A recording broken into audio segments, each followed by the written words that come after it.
दिन था 23 अगस्त 2001। सुबह के तकरीबन 7 बजे थे। रेलूराम पूनिया के लिटानी वाले फार्म हाउस के बाहर उनके पोते लोकेश को लेने के लिए स्कूल बस आ चुकी थी। 2 एकड़ में फैले इस फार्म हाउस के अंदर क्या हुआ था, इसका अंदाजा अभी तक किसी को नहीं था। रेलूराम का ही एक नौकर जब फार्म हाउस के अंदर जाता है तो घर के अंदर का खूनी मंजर देखकर उसके होश उड़ जाते हैं। घर के अंदर लाशों का अंबार लगा हुआ था। हाय, मैं हूं आर्यन और आज के इस वीडियो में हम बात करेंगे हरियाणा के फेमस पूनिया मर्डर्स के बारे में और जानेंगे कि कैसे एक बेटी ने प्रॉपर्टी के लालच में आकर अपने पूरे परिवार को मौत के घाट उतार दिया। वीडियो में आगे बढ़ने से पहले अगर आप चैनल पर नए हैं तो चैनल को सब्सक्राइब करना मत भूलिएगा। तो आइए केस पर चलते हैं। हम कोई पेशेवर मुलजिम नहीं थे। जिंदगी भर हमारे नाम से कोई एक भी FIR दर्ज नहीं हुई।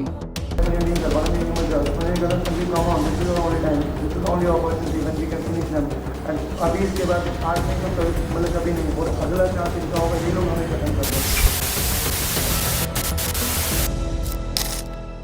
रेलूराम की बड़ी बेटी सोनिया पूनिया। सोनिया के सामने बचपन से ही घर में अंधा पैसा आता रहा और शायद सोनिया को कभी इस बात की फिक्र नहीं थी कि कैसे उसके पिता ने मेहनत के बल पर पैसों के इस साम्राज्य को खड़ा किया था। लोगों की माने तो सोनिया बचपन से ही बहुत जिद्दी और गुस्से वाली थी। सोनिया के सर पर अमीरी का भूत सवार था और इसी की वजह से ही बेहद कम उम्र में ही उसने सिगरेट और शराब जैसे नशे भी पाल लिए थे। और साथ ही ऐसा भी कहा गया कि 5 स्टार होटल्स में पार्टी करना, पैसा उड़ाना सोनिया को बेहद पसंद था। सोनिया जिद्दी होने के साथ फिजिकली भी बहुत स्ट्रांग थी। जहां भी मन किया चले गए, जो भी मन में आया कर दिया। ये सारी बातें सोनिया के लिए काफी आम थी। इसी बीच सोनिया को ताइक्वांडो सीखने का शौक चढ़ता है, लेकिन जात बिरादरी की वजह से रेलूराम सोनिया को ताइक्वांडो सीखने के लिए साफ मना कर देते हैं। पर सोनिया को अपने पिता से हर बात मनवाने का तरीका आता था।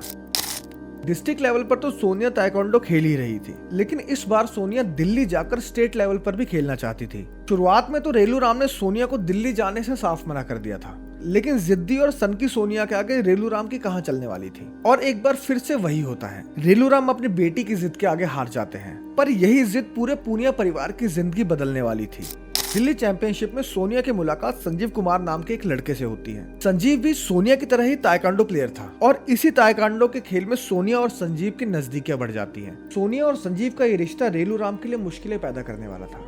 कुछ ही दिनों बाद सोनिया अपने और संजीव के बारे में रेलूराम को बताती है और सोनिया के बार बार कहने पर रेलूराम संजीव से मिलने के लिए तैयार हो जाते हैं। जहां एक तरफ संजीव एक नॉर्मल फैमिली से बिलोंग करता था, वहीं दूसरी तरफ रेलूराम पूनिया एक जाने माने रईस थे। और शायद इसी की वजह से रेलूराम ने संजीव से मिलने के बाद इस रिश्ते के लिए साफ साफ मना कर दिया था। रेलूराम के साथ ही सोनिया का पूरा खानदान भी इस रिश्ते के खिलाफ था, लेकिन सोनिया अपनी जिद पर अड़ी हुई थी। उसका कहना था कि अगर वो शादी करेगी तो सिर्फ संजीव से ही करेगी, जिसके बाद हारकर सोनिया और संजीव की शादी कर दी जाती है। ये शादी बहुत ही धूमधाम से की गई थी और शादी के बाद संजीव की लाइफ में किसी भी चीज की कमी नहीं रह गई थी। अब तक रेलूराम के बेटे यानी कि सुनील और बेटी सोनिया की शादी हो चुकी थी। सुनील के 3 बच्चे थे और सोनिया का भी एक बेटा हो चुका था। और सोनिया की ही छोटी बहन प्रियंका हॉस्टल में रहकर अपनी पढ़ाई कर रही थी। रिश्तेदारों की माने तो रेलूराम ने अपने बच्चों की परवरिश में कोई कसर नहीं छोड़ी थी, लेकिन फिर भी सोनिया को हमेशा यही लगता था कि उसके साथ पक्षपात यानी कि पार्शियलिटी होती रही है। सोनिया चाहती थी कि रेलूराम संजीव और सोनिया की बिजनेस सेटअप में मदद करे और शुरुआत में रेलूराम ने इनकी मदद भी की, लेकिन इसे किस्मत कहें या लापरवाही, इनका कोई भी काम नहीं चला। जिसके बाद सोनिया ने रेलूराम से एक बार फिर से मदद मांगी थी, लेकिन इस बार रेलूराम ने सोनिया की मदद करने से मना कर दिया था। और इन्हीं बातों को लेकर आए दिन इनमें आपस में झगड़े भी होने लगे थे।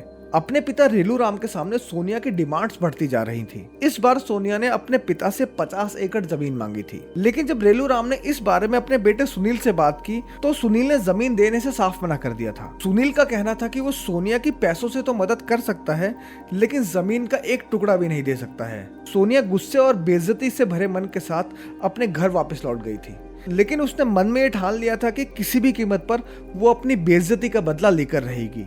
24 अगस्त 2001 की सुबह पूरा हरियाणा हैरान था। रेलूराम के लिटानी वाले फार्म हाउस में खुद रेलूराम और उनकी पत्नी कृष्णा, बेटा सुनील और उसकी पत्नी शकुंतला और उसके 3 बच्चे, साथ ही रेलूराम की छोटी बेटी प्रियंका और बड़ी बेटी सोनिया खून में लथपथ पड़े थे। और मौके पर पहुंची पूरी पुलिस टीम इस नजारे को देखकर सकते में थी कि इन सबके साथ आखिर हुआ क्या है। हर कमरे में मौत थी, खून से लथपथ लाशें और सभी लाशों के सर फटे हुए थे। हर किसी के मन में एक ही सवाल था कि घर के 9 लोगों को कौन इतनी आसानी से मारकर चला गया था और यहाँ तक कि 3 मासूम बच्चों को भी नहीं बख्शा गया था।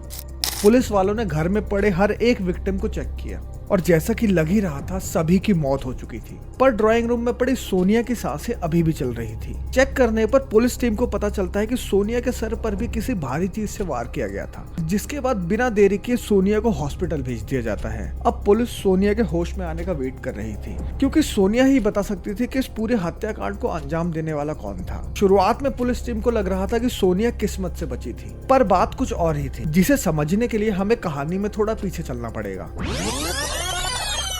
अपने पिता रेलूराम और भाई सुनील से जमीन और पैसों को लेकर सोनिया की बहस हुई थी। सोनिया को लग रहा था कि उसके घर वाले उसके साथ अन्याय कर रहे हैं, क्योंकि उसका मानना था कि घर की हर वो चीज जो उसके पिता और भाई की थी, उस पर बराबर का हक सोनिया का भी होना चाहिए था। लेकिन नेचर से जिद्दी और गुस्से वाली सोनिया को उसका सपना टूटता लगने लगा था और उसे ये भी लगने लगा था कि उसके घर वाले उसके साथ बेईमानी कर रहे हैं। सोनिया ने इस बात को बहुत ज्यादा सोचना शुरू कर दिया था और खुद को यकीन दिलवा दिया था कि उसके साथ हुए सारे अन्याय का बदला वो जरूर लेगी। और यहीं से सोनिया की प्लानिंग शुरू होती है। लेकिन इस प्लान को एग्जीक्यूट करने के लिए उसे एक पार्टनर का भी साथ चाहिए था। रिपोर्ट्स की माने तो जब सोनिया ने प्लान के बारे में अपने पति संजीव को बताया तो एक पल को संजीव को भी विश्वास नहीं हुआ। शुरुआत में संजीव ने सोनिया को समझाने की बहुत कोशिश की, लेकिन सोनिया के सर पर खून सवार था, जिसका नतीजा उल्टा हुआ। संजीव तो सोनिया को कुछ समझा नहीं पाए, पर इस कांड में साथ देने के लिए सोनिया ने संजीव को राजी कर लिया था। सोनिया की छोटी बहन प्रियंका का जन्मदिन था और जिसके लिए पार्टी फार्म हाउस में रखी गई थी। रात होते ही पार्टी शुरू हो गई थी और कुछ ही देर बाद सोनिया अपने पति संजीव के साथ पार्टी में पहुंच भी गई थी। लेकिन सोनिया बहाना बनाकर अपने बेटे को घर पर ही छोड़कर आई थी। पूरा पूनिया परिवार आराम से इस पार्टी को एंजॉय कर रहा था। वहीं दूसरी तरफ सोनिया और संजीव अपने प्लान को जल्द से जल्द पूरा करना चाहते थे। पार्टी से थके हुए पूरे परिवार को खीर दी गई थी, लेकिन सोनिया और संजीव ने बहाना करके खीर लेने से मना कर दिया था। दूसरी तरफ पूनिया परिवार को इस बात का बिल्कुल भी अंदाजा नहीं था कि इस खीर को खाने के बाद वो हमेशा के लिए सो जाने वाले थे। खीर खाने के बाद पूरा परिवार अपने अपने कमरों में चला जाता है और यहीं से शुरू होता है सोनिया और संजीव का खूनी खेल। सबसे पहले सोनिया ने संजीव के हाथ में एक लोहे की रॉड पकड़ाई, पर संजीव के चेहरे पर डर साफ दिखाई दे रहा था। संजीव को डरा देख सोनिया ने उससे रॉड छीनी और पलक झपकते ही अपने पिता रेलूराम पर एक के बाद एक तब तक वार करती रही जब तक रेलूराम पूनिया की सांसें नहीं थम गई।